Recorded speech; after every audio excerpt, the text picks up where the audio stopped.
Welcome to Wealthy Living Podcast. I'm Lisa, your host and founder of Wealthy Living. It is here that I connect with a variety of wonderful humans to have inspiring and insightful conversations to help you live a meaningful, connected and well life. A place to learn and grow in confidence and clarity to make choices that support your well-being both personally and professionally. So today I have a really special guest with me, a well-known name in the music industry and an overall gem of a woman, Tania Doko. Welcome, Tania. Hi, Lisa. What a wrap. I know. It's so good to have you here. Thanks. Nice to be here. So I haven't seen Tania for quite a while now, like quite a number of years. But, it's so beautiful to see her. And she's got so much wisdom to share with everybody and such a journey she's been on. And I can't wait to explore that a little bit more. But let me just start by sharing a little bit about Tania's career. So as one half of the ARIA award-winning Bachelor Girl, Tania has enjoyed much success with James Roche. In 1998, their debut, Buses and Trains, became an Australian and international smash, won an APRA Song of the Year in 1999, and made a huge mark in the US. It's still in the top 25 most played songs in Australia. Tania created critically acclaimed electro-rock band EP She Said Yes, supporting Darren Hayes' national tour in October 2017. This powerhouse of a woman has been wowing global LGBT audiences with her explosive live PA set from Sydney Mardi Gras to Spain to Manchester Pride. Tania's had many has had many songs. Yes, see, there's so much. She's done so much. This woman has done so much that I can't even come up with her bio. Yes, she has written many songs and she's proven her mark globally. She's featured and co-written with artists including the Veronicas, Taylor Dane, Samantha Jade, Jessica Malboy, Tina Rena, Delta Goodrem, George Shepherd, and it just goes on and on the list.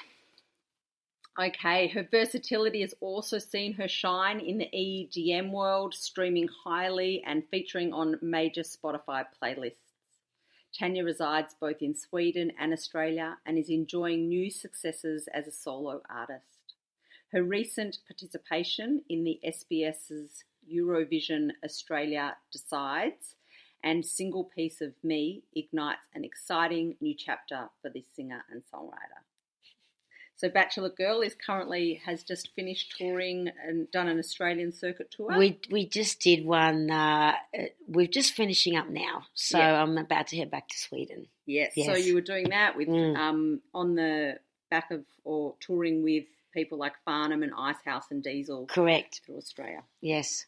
So with Tania and James's songwriting chemistry as strong as ever, Bachelor Girls continue to release new music, including their social conscious new single Speak, which we'll talk a little bit more about later. We talked a little bit about off air and it sounds really interesting, the message behind that song. So as a songwriter, artist and coach, Tania is also honoured to be APRA ambassador for the Nordic region, helping as the conduit for more Aussie-Swedish collaborations. Oh my gosh. I didn't get in any of the youth work there, which is poignant for your podcast, Lisa, but just the need for me, the meaning for me was extra meaning that I got from the music was to have youth work be something I regularly did with youth at risk. I always felt like the music industry gave me so much, but there was something missing. I've always looked for meaning. There's only so many free clothes and free nightclub passes that you can get a buzz out of. So that's why I'm so grateful that the songs like Treat Me Good, Permission to Shine, they have so much meaning. They Treat Me Good, they're just so, actually they're more poignant today than ever because we're all trying to, make sense of this complex world. It's like we've all got to, take better care of ourselves and of each other because the world feels so much more complex. Absolutely. And fast. So you were way ahead of your time in your songwriting. I don't know about that. Hey baby, come on over and, let's get into bed and do the horizontal dance. It just felt like, yeah, everybody's saying that. I need something else, you know.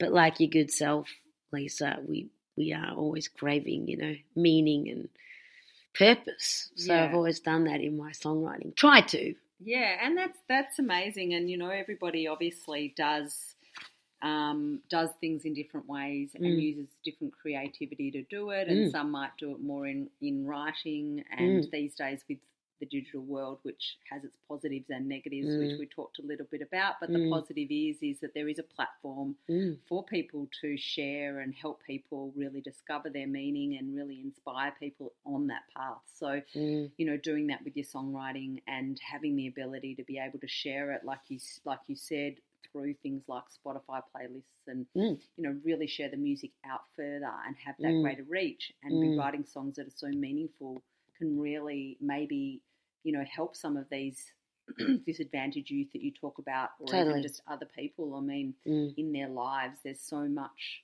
meaning through lyrics or poetry or other art forms that really help a lot of people. Permission to Shine in I think it was 2000 when we just released it. I was doing some youth work and I was pretty recognisable in those days, and I was doing some work for White Lion that deal with at-risk kids, and they're also in detention.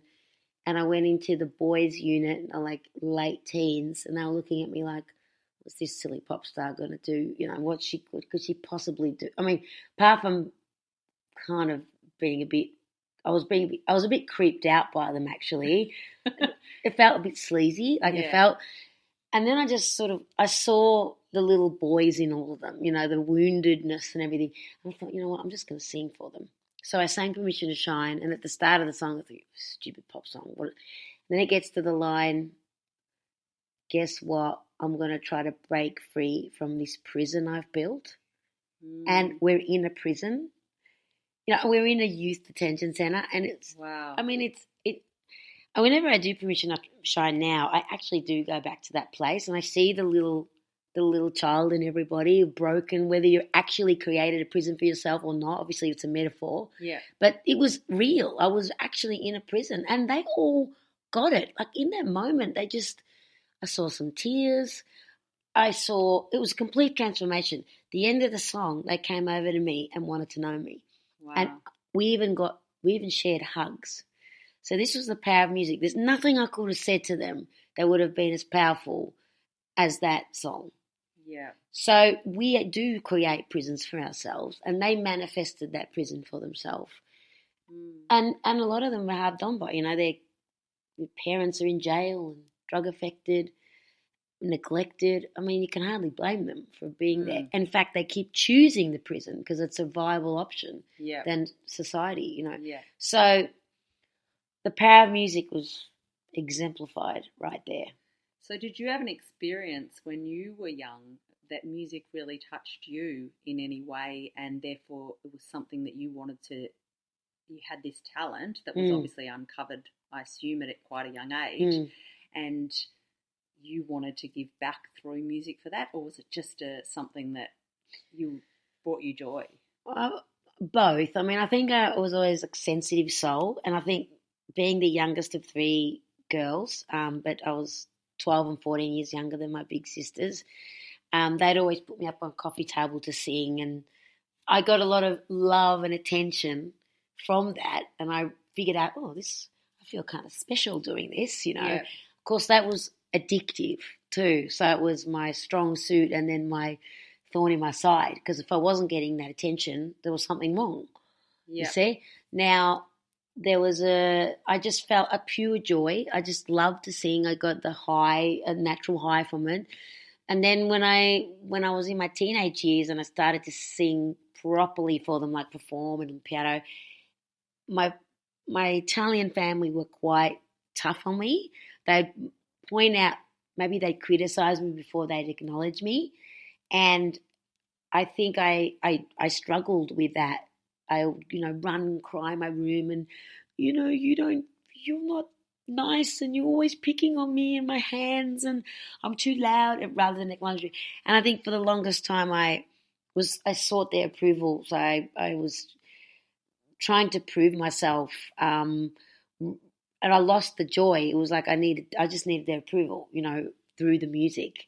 And then I think once I started working with James and he acknowledged me for the little songwriter in me and the singer, I sort of started to accept myself a little more. But I think your dreams can be, they can be incredibly, like there's a real inherent high I'd get from it.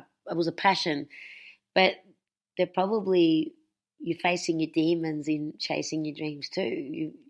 It's not always easy to expose yourself and put yourself out there. And so I learned so much just by being a singer, by being a performer, and I still am. I haven't done it for like 10 years and I've put the band back together in the last year. I've been a studio rat in Sweden. And in a sense, I had to escape it because I was constantly feeling exposed, and it's a lot about, the promotional side and not the music. So Sweden has been a real, I don't know, just some sort of solace. I found some peace there with just making songs in studios for other artists. So now I'm dealing with being an older artist and what that means on social media and looking good and who am I on social media and all this. And I just have to keep remembering the why, and if I'm faced with some insecurities or I need validation, I want to maybe make someone wrong for not validating me, but then it's really about me. Why do I need that validation? Because I didn't have a good time. Maybe I didn't prepare enough for that gig. Maybe I didn't meditate. I haven't meditated for 2 weeks or something and I'm not present. And that's why I'm looking outward for the validation. Yeah. So singing is just like an opportunity to see if I'm,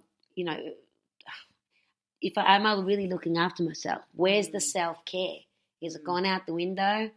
Am I present in the singing, or am I worried about my bloody hair, or like really, like why am I doing this? Well, there's a lot to do with that, isn't there? And I think that we could talk a lot about feedback in that, and I'd love to get to that. But before we do, I want to just explore a little bit further some of the things that really led you to this path and getting above like that approval addiction from your family and the people pleasing, because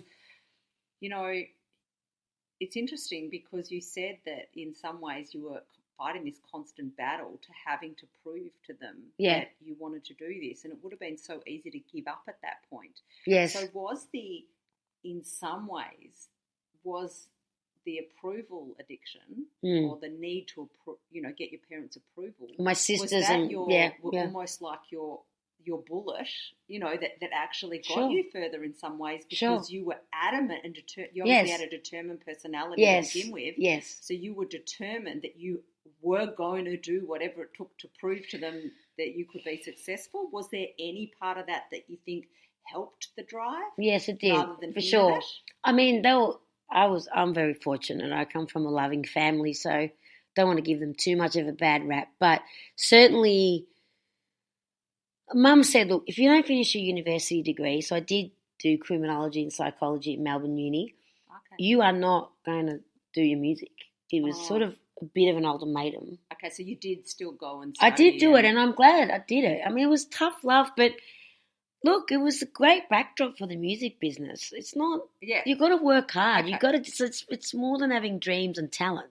There's a lot of hard work and tenacity that one must have. Now, I think, the whole world could approve of me, but if those particular people didn't, I just feel a bit empty. Yeah. And I think it's funny, I'm having those conversations with my family again because I'm moving back, that just to acknowledge them that you are the most important people in my life. It's just a backhanded compliment to them that I could have all the approval in the world. I could win ARIAs and Grammys, but ultimately you are fuel for me. And and I don't want them to take it for granted. And then they say, but Tania, we think you're always amazing and we don't think you need it. And I go, well, you know what? It makes a difference. when you say, hey, good job, or hey, that was a tough crowd. Just acknowledgement. Just a little bit of just something, don't say. And I think there's something in that for all of us that, you know, sometimes we give the dregs to our loved ones, and why do we do that? Yeah. Why? I'm aware of it because I'm a performer, and I know sometimes the family just go, yeah, she's fine, she doesn't need it. And I do look like I'm bulletproof, but I'm not. And I could be the most confident person in the world, and then I might be the most insecure. Yeah. Okay, so, but it's probably a typical artist thing, but that's why we are probably good with connecting, because we draw on insecurities, and people can, like, I think I'm quite good at that. I'll wear my heart on my sleeve, and people can see the pain I've been through in whatever area, and they see themselves. I'm not just up there as a technician. I'm a communicator. And so I just think there is something in that for all of us. We need to acknowledge our loved ones. Okay, Mum, that was a great meal. Thanks for feeding me. Absolutely, gratitude. I mean, what are we doing here? Just taking for, and then, you know, we're on our deathbeds and go, oh, we didn't acknowledge the people we love the most. And especially when you know they need it. Like, I mean, I have done a lot of self-work, and I know and am aware, you know, when I do get triggered. And if I look at the trigger and go, what is it really about that trigger? Right. It is almost, I reckon, at least 90% of the time, it is to do with feeling like I've been taken for granted. Yeah. Like that I haven't been appreciated. Correct. And it's not that I can't validate myself or that I need that acknowledgement. But is that needy? Is that being needy? Or is that just a human fundamental trait? Yeah. And to feel validated. That's right. I think and it's everybody needs acknowledgement, to be acknowledged, valued and validated. Yes. And it doesn't mean that they can't move forward without it, or that they can't give that to themselves. No. I just still think it doesn't make you needy because you desire or would feel better being acknowledged, valued and validated, because I think every human human needs to be seen for what, and I like feedback too, and I would just argue that wrap it with love, like with, I mean, you know, if I just jump off the stage and manager says, oh, that was way too long, that show, that's probably not the right time to say it. You might want to just take, you know, calm it down a little at that moment. Of course. But I think we can all take some tuition in that area, including me. Anyway, I'm aware of it right now because I am back exposing myself every other day and dealing with. Mostly, I take responsibility if I feel like, I feel a bit fragile. I think it's something I haven't given myself. Yeah. But sometimes I just think there's a certain amount of feedback we all need to give each other, and if there's something kind of constructive you can say it, and just word it. And if there's something nice in a gentle way, say it. I know. You know, say something nice. Yeah, absolutely. Oh, so much in that, and so, you know, you've obviously spent, you know, you just mentioned that you went to uni and you did that course, but you didn't necessarily, you know, drive a career in it. I did it, you know, indirectly with my youth work. Yeah. They dovetailed quite well because I'm always looking for, I mean, as you know, Lisa, as a songwriter, you're trying to get through defences. So actually the criminology and psychology was perfect. Yeah. I mean, I'm not writing all those songs every day. I mean, sometimes in Sweden we're writing fluff, disposable stuff, which is why, because not every artist is looking for that, which is why I also needed to be an artist again, invested in my own songs. Yes. To just be a songwriter for hire started to feel soulless. Yeah. But I like peddling both. Absolutely. So I want to communicate my songs and look people in the eye and say, hey, you know, what are you lying to yourself about? Or come on, let's do this. Like, permission to shine, whatever it is, treat me good, speak. I just want to say something. I want to make a difference. It's an amazing platform, and if you have, you know, like you've had so many accolades and, you know, sort of got to that level of fame where you can use your voice to really make a difference. I mean, I'm thankful for that. I know for the longest time, it feels nice to do it again in my mid-40s with a child and husband and the motivations are different. Yeah, again, nice to get validation, but I could do the smallest gigs. Like we do these parlour gigs where you can host us in your home to 50 people, and they can be as rewarding, if not even more rewarding, than big festivals of thousands of people. Yeah. Because I get the eyeball experience and talk to the fans afterwards. The connection. Oh, connection is everything. Everything. So how much do you think like this support networks helped you, like how important were they for your journey? Because I mean, in life, you know, especially when you're such a strong woman persona, and I know that in life I have also had a little bit of that as well. And that's the ethnicity.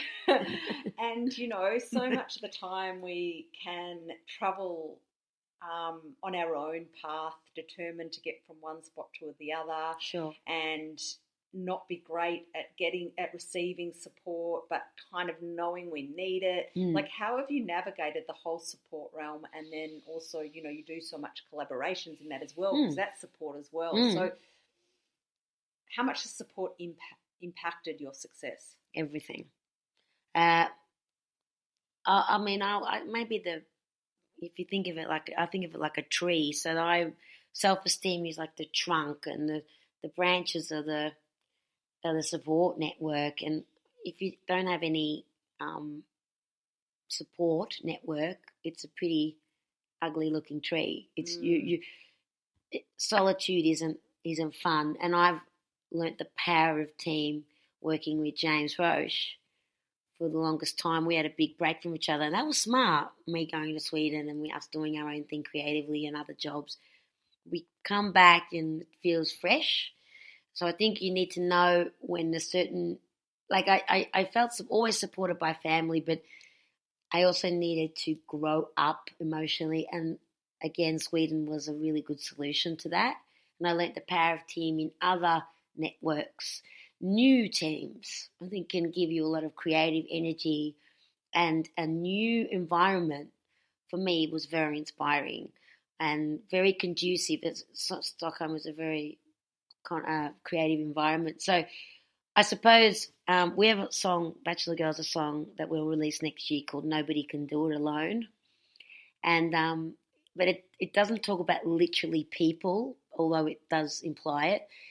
The chorus says, come along courage, come along hope, come along faith. I can't do this alone. Come along spirit, deep in my bones. You're allowed to sing it. There's a long, long journey ahead, and nobody can do it alone. There's a long, long journey ahead, and nobody can do it alone. It's gospel-y. It talks about all the things we need. So values in life, but also people. And sometimes you can't find that in yourself. Somebody has to remind you. It's a bit like a songwriting collaboration, like one brain and one heart. Sometimes you can only go so far. Lennon and McCartney, they come together, you know, become the greatest songwriting team in the world. And I think there's an analogy there for life, that why do you have to do everything on your own? But we spoke, Lisa, about sometimes that's very confronting, because that means you have to deal with another personality. Yeah. But I've learned to navigate that. I did a course called Influence Ecology, which was very business oriented, and I learned about, you know, like red people and blue people and different personality types. But they talk about it in terms of inventor, performer, producer, and judge. And so now, if I know what personality type you are, instead of making you wrong for it, like you're not like me, I understand what you might need in the conversation, and can go, oh, that's because Lisa's this sort of person. So she needs empathy, right? So with James, if I talk to him about goals in 2 years, he just like fades out on me. It's too long term. He wants deadlines and short term. But at a certain time and place, we can talk about visions, but I can't just go, hey, bud, I had this dream about. It's about just understanding people and time and a place to share what you need to share. Well, that's, you know, really a part of being present and connecting to yourself and to others. So you've got to be connected to yourself enough to really know your personality, what you're like. Exactly. When you sometimes, you know, like if you've in the past had those that inability to communicate effectively to different types of people, knowing that about yourself, then going to learn, you know, what traits or what qualities you need to develop to get better at that, and then be present enough with other people to listen actively enough and to really take on board to gain a greater understanding of them, not make those assumptions. Even like in relationships, when they talk about those 5 languages of love, you know, like really understanding what is somebody else's language that may not be the same as mine. No, it's and completely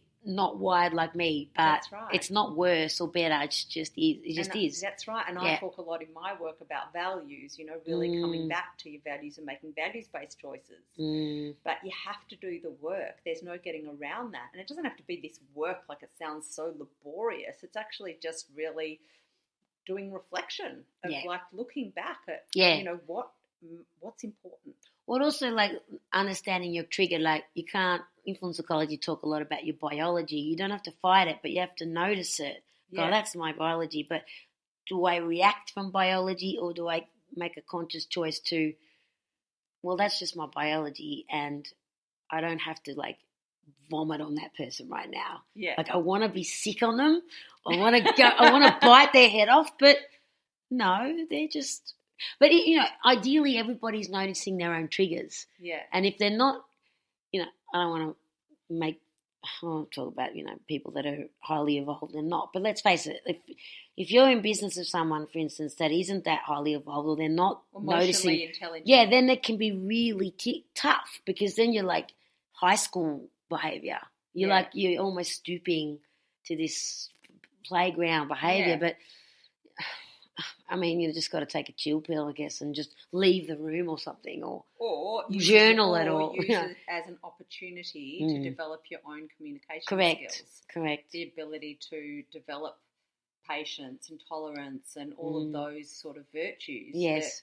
That you may not. That obviously, when you're getting frustrated, they're virtues that need great. It's just the I suppose the trigger is telling you that you need to develop those virtues further. You know what I mean? Totally. And so every laughing. situation... This is laughter of recognition. Yeah, because I know I get impatient with people, but I get impatient with people, particularly in Australia. I mean, I love Aussies. I am an Aussie, but it's because I'm always here for a short period of time, and I'm like, come on, like we don't have time to racket about this stuff, you know. And it's because I'm just in overwhelm when I'm working here. Which is why I feel so grateful that you've given me your time today. Well, I knew it was going to be soulful, so it's always going to, I'm going to get that stuff out of it. But I do feel really grateful that we've got to catch up. It's lovely. And chat and share some of this stuff. Right. But yeah, it's, there's so many lessons in everything that we do, isn't there? And so your career and your just the people that you I think that one of the probably greatest assets in it is all the different people that you get to meet, and that is amazing. The growth that happens within you because you get all these different connections. Yeah, I've got to be a leader for my band, because there's 6 of us touring, and then with James, one-on-one there, and then my songwriting collaborators in Sweden, and then my child, a wife. I mean, it's, these are all the hats when we must wear. Yeah, I'm not unique in that. It's just that, and then when I'm in Melbourne, I'm living with my mother. Yes, and wonderful and supportive as she is, I got to deal with. Well, not deal with, but we play roles because I can get like a 14-year-old again because I'm in her house. Yeah, absolutely. I'm 45. Yeah. So, but yeah, I think, again, a lot of it is taking responsibility for, like, where does patience come from? Well, are you looking after yourself? Are you getting enough sleep? Are you drinking enough water? Do you have still time? Do you work out? I mean, no wonder there's the shortened fuse if you're just not stopping and doing that self-care. Well-being is so important. It's everything. Self-care, it's everything. Everything. I don't know if we were talking about this in the 90s, though. I feel like it's a modern-day problem. I don't know, we probably were, but it's just so many more ways to reach people, and we're always stuck to these phones and computers, and so in my world it's inescapable. It's and I have a love-hate relationship with it, and that's why we needed to really speak. And that I, James was over in Stockholm. We were writing songs for Bachelor Girl. And it was our first day writing with two Swedes. And I said, I want to write a song called Speak. I said, okay, what's that about? I said, well, I'm just so present to how we don't speak. And we speak, in inverted commas, through screens and, iPads, etc. And in the Swedish winter, we're all looking down and coats and, 6 months of darkness, etc. And there's a cost to that. Absolutely. But we feel like we're so connected. But if I text you and email you, that's nothing like this experience right now. Oh, nothing. And so speaks of that dilemma, and it's an invitation to, have a cafe latte with your best friend and your mother or wherever it is, and, connect. And maybe you don't say much, but you experience each other, and it's a world of difference, a world of positive difference. Well, I think that we're living in there is enough research to show that we are living in a business epidemic. There is a business epidemic. And, really? Yeah. A business epidemic? Busyness. A busyness. Okay, busyness. A busyness epidemic. Yes, So, people are just busy. Yes. And the fact that we can be connected 24/7 increases that busyness because people aren't really switching off. No. And therefore, people are feeling like they can never get through their so-called unimportant to-do lists. And then, God forbid, how can I make time to come and see you and have that cafe latte? Because I've got to travel there, and then I've got to spend time there, and then travel home. Oh, we'll just FaceTime instead. Yeah. But what I mean? That's what I'm saying. Not quite the same. That's exactly what I'm saying. Yeah. People are like, oh, how can I do that? Exactly. Because they've forgotten to go back to having their actions aligned to their values, because most of them will say that they value everything that comes with in-person connection. Yet they're not making choices that are aligned with the values that they have. Are we talking about they or us? Well, I think I try. How do you go with that, Lisa? I try, actually. Oh, that's good. It is something that's really important to me. Yes, that's good.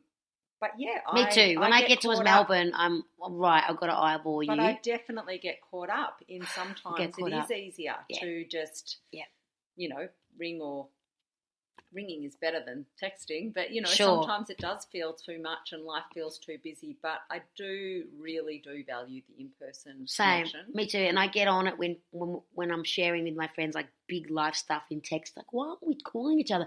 And then layer that with being in Sweden, so I've got 10 hours difference. Yeah. So it's like I'm dead over there. Nobody calls me except for Swedes. Yeah. And then when I'm here, can I see? Well, we could have more quality time. I mean, it's a problem of distance. So we could have a cafe latte over FaceTime. Yeah. But people are overwhelmed. You're too far away. It's 10 hours difference. Like, there's a legitimate problem. The spontaneity goes out of the friendship. It's okay because I can pick up with all my friends. We saw each other yesterday. But I'm very present to this because I'm just a real stand for it, and I go on about it in my gigs, and I speak with come on, let's be better at this. Let's use technology to educate ourselves, and use Skype if you can't, if you live far away from each other. Great, it's a great thing, and it's a really great thing that people can, kids can call the helpline and they can get help if they have suicidal thoughts. It's a positive thing, but if you don't have the discipline with the technology, you're gonna just. And most people don't have. They don't. We don't. Yeah. We're gonna have to teach our kids, like it's gonna have to be a social media sort of maintenance course in school, like how to use it and how to not use it. Yeah, they do a lot of stuff. They do. That, but, okay, great. But it is, it's definitely an issue, or maybe it's a hard one, isn't it? Well, we haven't seen the full effects, negative impact yet. So, do you have, because you do live a busy lifestyle like most people, yes, and you do live across 2 countries a little bit, and you're a mother, and you're trying to be creative and have all these, in order to get creative process happening. You need to give yourself space and, time of just being. So are there daily practices that you do? You mentioned earlier something about meditation and your wellbeing practices or self-care. Do you have any practices or rituals that you do on a regular basis or consistently? I have been better at this in recent years than I am right now. I'll be honest with you right now, because this is an honest podcast.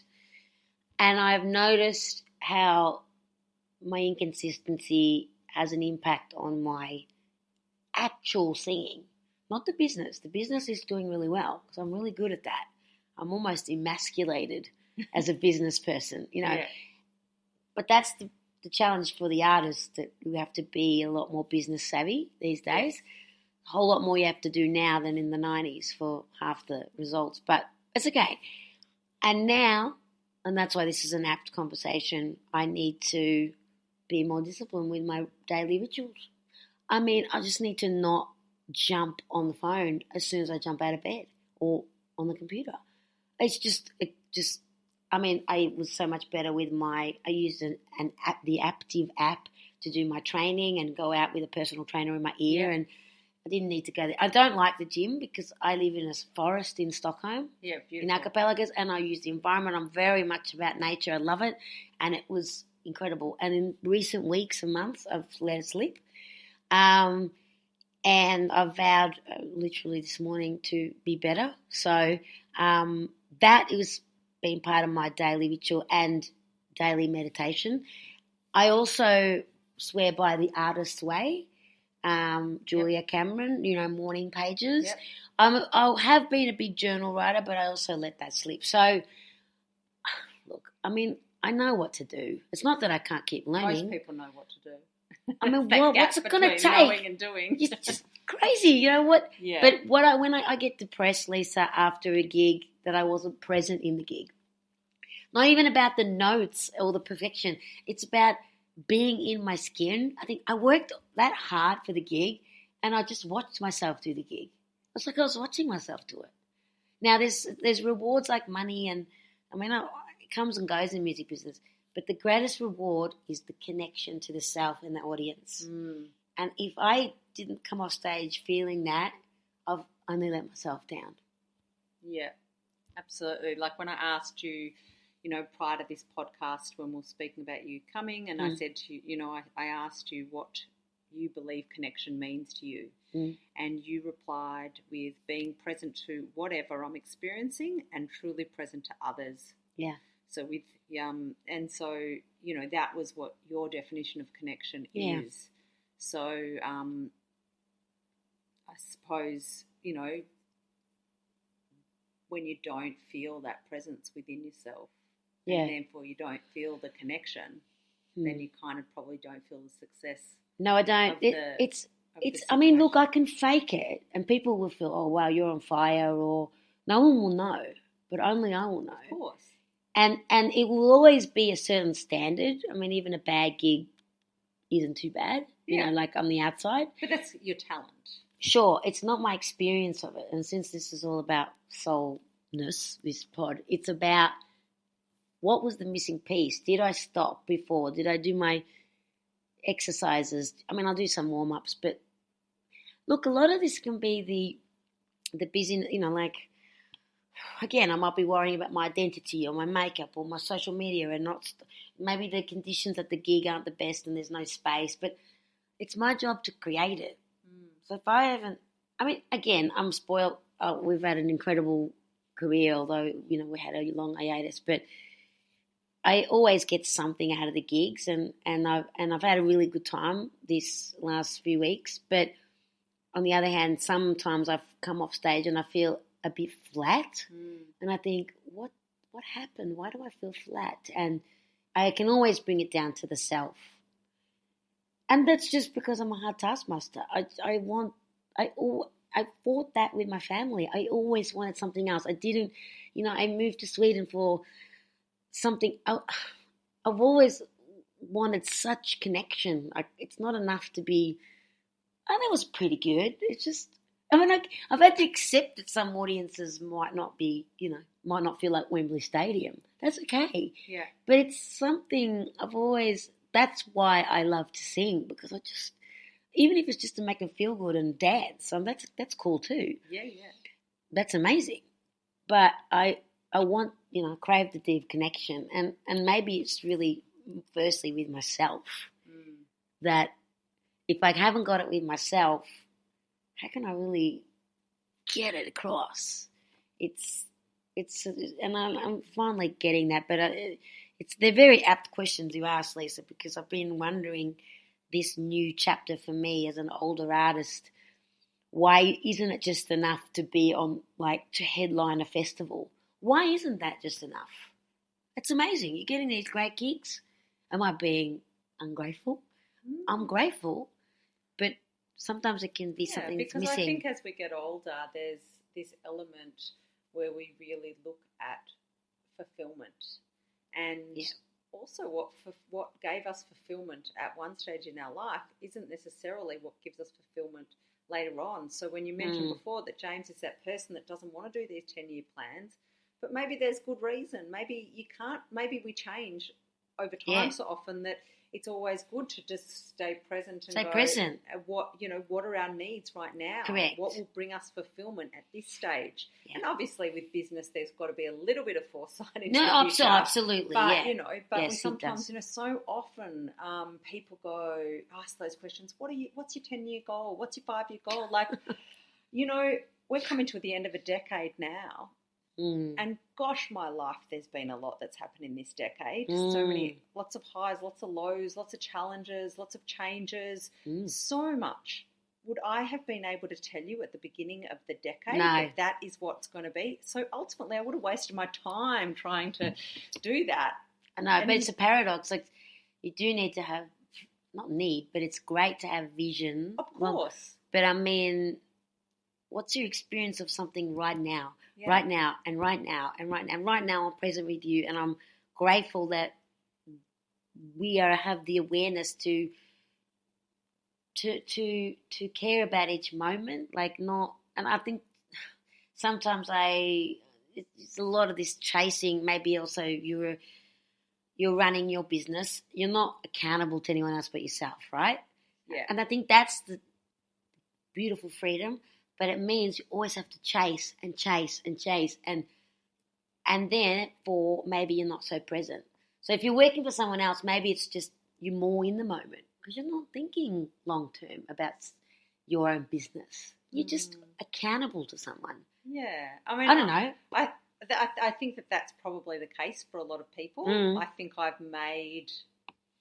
reflected on that quite a lot, and I think a couple of years ago, obviously when there was some big change in my life with my mum's death, I think I really made that decision to go the path of least resistance with it and actually take the less push approach or the less hustle, the less all that sort of stuff. And so you have done that? Yeah. And I think that in a way I've had greater abundance doing that because I've not come from this feeling of lack and having to get anything, and instead just trust.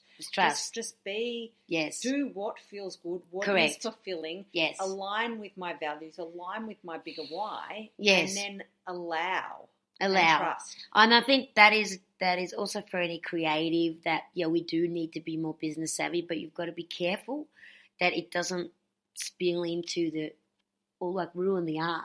Yeah. My fundamental is to write great songs and to perform well and connect with audiences. Yeah. If I'm worried about ticket sales and promoters and record labels, that's a vibe killer right there. But I do need to concern myself with it to an extent to run the business. Yes. So this is the dichotomy, and you just have to be disciplined. So if I don't have my 20 minutes a day of self-care, how's that creative being going to go? Yeah. It's just not going to be there. Absolutely. Yeah, I mean, that's really interesting the way that you do balance really well the artistry side and the business side, because you are someone who does do that really well. But a lot of creatives really struggle with that. I struggle with it too. but I don't give up. Yeah. I mean, I just have a bad day and go, well, that was just, my head's going to explode from business talk. I actually went out of my way to understand business and marketing and tactics.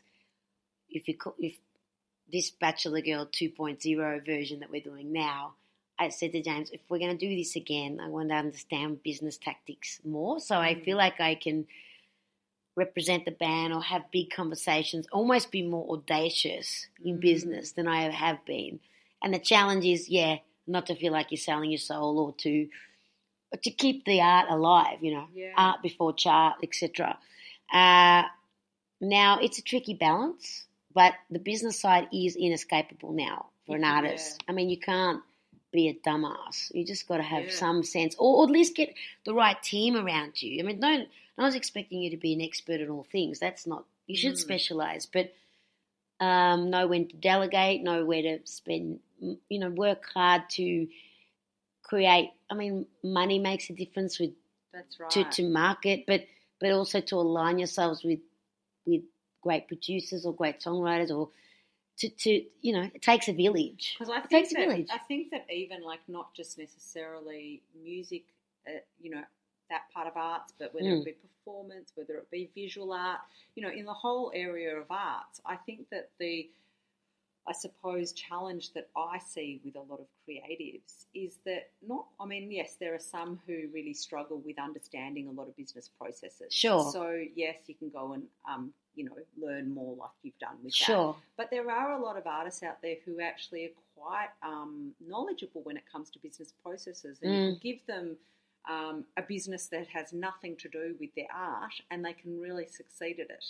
So they've got the business acumen, but when it comes to actually combining it with their art, they can't do it. And so then for an emerging artist who doesn't necessarily have the funds, so for, it's different when you're coming from a space where you're already, have got certain But most of us come from success, nothing. in the beginning. I mean, it's always, you've got to start somewhere. That's right. Yeah. So I'm wondering, like, as an emerging artist, whether it's in music or whether it's in visual, or it doesn't really matter, a particular creative art form. Right. And they don't necessarily have the money, which a lot don't. And therefore they don't feel comfortable with adding the business part. They just want to do the art side, the artistry side, and they want to gain this team because, okay, I know I don't want to do that, but someone else can do it. So how do you, without money behind you, create the team? Well, it's never been a better time actually for that, because there's a thing called the internet that is an incredibly powerful thing. It can, and you can go on Fiverr.com, FIVRR.com, and get, I mean, like it or not, but you can get artwork done for $30 or a bio written for $20. And most artists hate that fact. I know. Because it's destroying their industry. I understand, and yes, it does. But that is, you work with it, play the game to an extent. Don't take it too seriously. And if it destroys your soul, then you better just do it as a hobby. Yeah. That's okay too. Yeah. I mean, I do workshops with up-and-coming songwriters, and you can feel that they're not going to be songwriters to make a living. They're going to write songs for themselves and to reach people. It's okay. It doesn't have to be a business for you. But there's a certain reality about, visual arts or any arts, or songwriting or musician or acting, or that it's smart to become somewhat savvy, or you find management to have those hard conversations. I couldn't do all it's not smart for me to talk myself up like, here's my fee. And it's weird when you're the product. You need an agent. You need an agent. But having said that, Spotify, for instance, is, you can pitch to get on Spotify playlists as an artist and do your own pitching. And it's very, very accepted these days. You don't have a manager to do that. It's like Spotify for artists. You just, you find the creators and you try and get your songs on great global playlists. And this is the beauty, like we talked about the disconnection from technology. Yes. The beauty of technology is that I can sit and host conversations for podcasts. Correct. And create my own media channel. Correct. Without having to get a job in the media. It's amazing. No, technology can really connect us and really be the solution for not having money. Like not everything, and something might cost a little bit of money. You can make an incredible video for just a little money because of technology. Yeah. So not having money is not an excuse to not follow your dream. Yeah. That's a 1990 problem. Yeah. Like when you were in the 80s or something, we didn't have the technology. That's not going to make a difference. It makes things more comfortable. And certainly if you have a big budget, you probably reach more people, but you can do a lot with a $100 Facebook ad. You can reach a lot of people if you correctly target people. You can do courses for artists out there. I nearly did one. I didn't actually do it, but Savvy Music Academy. They teach you how to, a course on online music marketing because it's not enough to be. Not enough, but it's just not going to work if you're ignorant. If you want to do a successful career. Correct. Yeah. And you don't have to see it like, oh, you're killing your soul. I mean, I think that's an outdated attitude. I mean, you can have it, but do you want to make a living from your passion? Why not? And if you don't want to, then legitimately keep it as a hobby, and that's so cool as well. Wait tables or be in IT during the week, but that can be soul destroying too if you're not. I know so many adults they turn 40 or something and they've had careers as lawyers or accountants or in IT and they're finally going to follow their music careers and music passion. And I think it is an exciting time because of the internet to do that. But again, you have to have the discipline so that the business doesn't completely take over. And hopefully the more sort of emerging you are or as you start to earn some income, you can delegate and you can build a team. I don't run around and get my clothes. That's the last thing I want to do. I have a stylist, and even though he's not expensive, but he sources all the clothes. He's a wonderful friend. Sources the clothes, and some of that stuff I get to keep. So I don't have to run around and find generic clothes and, what am I going to do? Go to H&M and get cheap clothes that are just going to hurt the environment because I need a new outfit every day? Yeah. No. I mean, and that's like prioritising, and that comes down to, I suppose, even when we talked about that we want to talk a little bit about the motherhood juggle, it's about prioritising. The fact if we do have a lot of things that in the past people might have seen as only rich people do those things, or they're really indulgent, or get away from this belief that if they do those things, it would class them or define them as spoiled. Right. Rather than looking at it as just a choice, and that's how I don't do this, but this is something that I don't like doing. So I'm going to outsource it, and by outsourcing it doesn't make me, because I think a lot of us that grew up with in our generation, we had parents that outsourced, like they didn't outsource. They did everything themselves. Yeah. And that was what we grew up believing as as what is the right thing with work ethic. Correct. But actually, is it smart or is it dumb? And so you can have an awareness of all the parts of your business, but I think what's smart is to focus on what you're really good at. And if you're not good at it or really bores you, don't do it. And then that adds to the collaborative and collective mindset of, if I don't like doing this and you do, well, I'm also just giving you a job, and we're all feeding each other. Incredible. Exactly. It's fuel and it's yin and yang. I mean, James and I are complete yin and yang personalities. That's why it works. Yeah, brilliant. Oh my God, we've covered so much, but is there anything that you want to add about the motherhood juggle? Because I know that you've got a little boy and, this has obviously been a big change, and in a woman's life, balancing work life and family life is really hard, and then doing that when you're also touring and all these different things. Well, again, Lisa, you talked about support. I mean, when I'm in Melbourne, my mother and sisters and aunties and friends are very supportive. So I know I can come here and I take care of Leo. I mean, he's in full-time daycare in Sweden, and that's very cheap and very good. So he does miss that routine. I mean, kids thrive in routine, so it's not ideal. But then again, he connects with my Aussie family, and his English is exploding right now, and he gets a lot from being here. He's learned how to swim since he's been here. So the motherhood juggle, I think we're all. What I feel is that, unlike 20 years ago when it was all about yourself and there was no kids and you had so much more time, I probably could focus better because there just wasn't so many things on my. I don't know if that's a modern day problem or the motherhood, but he takes up a chunk of my brain, and he's pretty independent. He's not a clingy child. He's a pretty good kid. I would say he's a fuel for me. Like, I think I'm more inspired to work hard and get back to my passions, singing live. But but being a mother means I'm more scattered. Like, I'm probably not good at just, okay, now I'm doing this thing. I'm sort of like used to him distracting me, or, okay, now I've got to go and pick him up. We just can't be as indulgent. We've got to be better with less time. And I think we probably are because we have less time. But on the other hand, if you take the business principle that focus is everything, like do one thing at a time, I could sort of suck at that. Yeah. So that's where the motherhood juggle becomes, like, I don't resent, well, of course I don't resent him, but I'm more inspired because I have him in my life.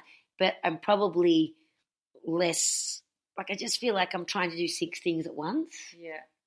And that's when, you go where you don't achieve what your most important thing is, and that's the presence of really staying focused. So the practices that we spoke of before that's slowly starting to dwindle in your life that you're trying to bring back in are more important than ever. They're everything. In those sort of times. And when I was meditating regularly, and I mean, I go through periods and I slack off, and I'm absolutely just more calm. Yeah. I'm not getting overwhelmed about what I've got to do. It's okay. So I think I suffer a little bit when I come back to Melbourne because I'm not in my own space, and there is a lot that we pack in while I'm here because I don't live here. So I think it's just one of those sort of life problems, and it's an environmental problem, but it would stand to reason that I would take care of myself even more, and yet I don't. And that is possibly what we do as humans, kind of like everyone else, attend to everyone else as a mother too. And then, you just go for the bag of chips instead of... I love your honesty. Just go for the bag of chips instead of doing your meditation. Yeah. Because it's a quick fix. Yeah, absolutely. Yeah, it doesn't work. No. So what now? You're going to move back to Australia? Woohoo! Moving back to Australia, and that's been a process too. That's a whole nother podcast, Lisa. You don't realise as an Aussie how hard it is to move to your own country. Oh, well, if you marry abroad and marry an ethnic or Swede. So that's a political conversation? Well, it's just there for our protection. They don't want us fake married, like, what do you call that, human trafficking or whatever, fake marriages. Yeah. So it's a good thing, but it's been a part-time job on top of everything else on the weekends, getting all the documents, police checks, medical, stat decks, telling the story from both sides. I mean, you don't even know. So that's 95% done now, and it's going to be about a year at least until we get the visa. And why the move? The move is to be closer to Mum. Because she's 80, so Mum, this is for you. No. I mean, Daniel's also a builder, and I'm loving the live performing opportunities in Australia, that we have a thriving music scene, especially in the live scene. And I'll keep my foot in, obviously, with songwriting in Sweden. I mean, I am a Swede, actually. I have a Swedish passport. I'll always have Sweden, so I can come back and forth.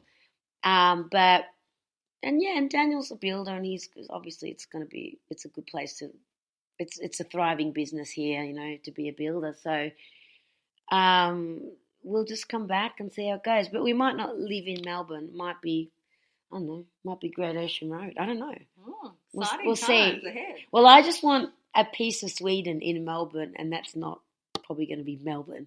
I want seaside, and I want that nature experience. I've done enough St Kilda and rock and roll for a lifetime. So we did talk about not making too many far in the future goals and staying present, but is there something, like, are you going to continue with maybe developing Bachelor Girl more, or is there other exciting things coming? Yeah, well, we've got all these songs, Bachelor Girl's got all these songs that we've written in Sweden, and James is actually coming next year to write more. So we have all these releases that they're waiting to be unleashed, and some of they're not finished because we tried to work remotely, Sweden, Australia, and turns out, no surprises, that it doesn't flow as well because we need to be in the same room. Yeah, so funny about that. So no pressure there with, bringing the records out. People waited long enough, so I think they'll be okay with when they come out. But I think we've got some cracking tunes and songs we're really proud of to be released. And I'll also keep forging my solo career and do some more media and this kind of work and workshops, like songwriting workshops, and working with young up-and-coming artists. Often it's about life coaching as much as it is singing. Like singing is just a vehicle for, dealing with just, self-actualization. Yeah, brilliant. So before I totally wrap it up, do you reckon you can, any song or belt out some chorus that you want to leave us with of some meaningful song to share? Okay, well, why don't I finish with the chorus of Speak? Okay. And then you can include a link to your list for your listeners. Perfect. Actually, the YouTube link, James has made this video for Speak, and we're super proud of it. He's a little genius making this video on his iPhone. Well, I think I saw it because I shared actually Speak on my my Wealthy Living page today. Thank you. So I'm pretty sure I shared it from a YouTube Okay, video. thank you. So this is how the chorus goes. Let me just find my voice. Want to drink water? Okay, let me find the right key. Speak, pour out all your emotions. Feel no shame if you're broken. Speak, I will watch your lips as the words tumble out. See in your eyes what the heartache's about. I will listen. I will hear you if you just speak. Beautiful. Thanks, Lisa. Such a nice voice. I could sit and listen for hours. It's very confronting doing it on the podcast. Yeah, and without any music. I know, it's like separates the men from the boys. But anyway, that's a little snippet. Oh, so how beautiful. Thank you. Well, thank you so much for your time. Thanks, and Lisa. to see me and it's sharing your story and your wisdom that's come from it and your lessons. And just well, thank you for giving me the I can't help it.